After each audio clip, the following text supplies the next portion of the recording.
اگر کسی مسلمان کا عیب معلوم ہو جائے تو اسے چھپا دینا ضروری ہے۔ الحمدللہ مسلمان کے عیب چھپانے پر بڑا ثواب ملتا ہے، یہاں تک کہ اگر کوئی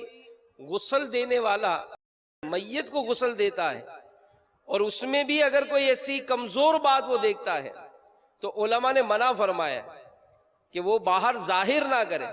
کہ میں نے یہ بات دیکھی ہے، اس طرح سے اس کو بھی اجازت نہیں ہے۔ حضرت سیدنا عقبہ بن عامر رضی اللہ تعالی عنہ سے روایت ہے کہ نبی معظم رسول محتشم صلی اللہ تعالی علیہ وآلہ وسلم نے فرمایا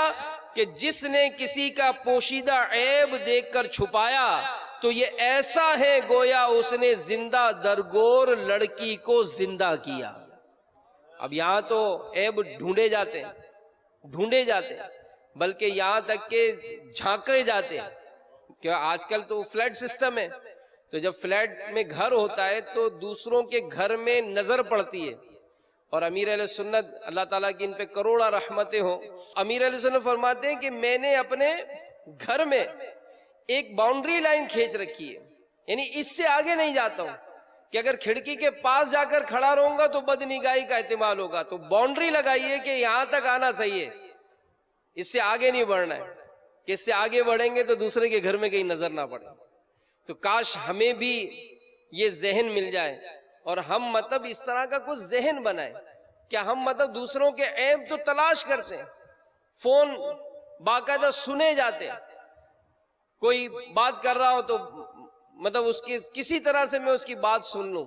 کسی طرح سے اس کا میسج پڑھ لوں، کسی طرح سے اس کی جو باتیں یہ مجھے پتا چل جائیں گے ہے کیا، کر کیا رہا ہے۔ دوسروں کو مقرر کرتے ہیں کہ ذرا تم بھی وہاں بیٹھنا، مجھے بتانا کہ کیا کیا ہے، کیا کیا باتیں کی ہیں۔ تو یہ بہت ساری ایسی باتیں ہوتی ہیں کہ جس کے سبب وہ گناہوں کے دروازے کھل جاتے ہیں۔ کیوں؟ کہ میری اس سے بنتی نہیں ہے، میری اس سے بنتی نہیں ہے، میری اس سے لڑائی ہے، میرا اس سے آپس میں قطع تعلق ہے۔ تو بہرحال میرے میٹھے میٹھے پیارے پیارے اسلامی بھائیوں، حضرت عبداللہ ابن عمر رضی اللہ تعالی عنہما یہ روایت کرتے ہیں کہ نبی پاک صلی اللہ علیہ وآلہ وسلم کا ارشاد ہے کہ ایک مسلمان دوسرے مسلمان کا بھائی ہے، نہ اس پر ظلم کرتا ہے، نہ اسے بے یار و مددگار چھوڑتا ہے، اور جو اپنے بھائی کی حاجت پوری کرے اللہ تعالیٰ اس کی حاجتیں پوری فرماتا ہے،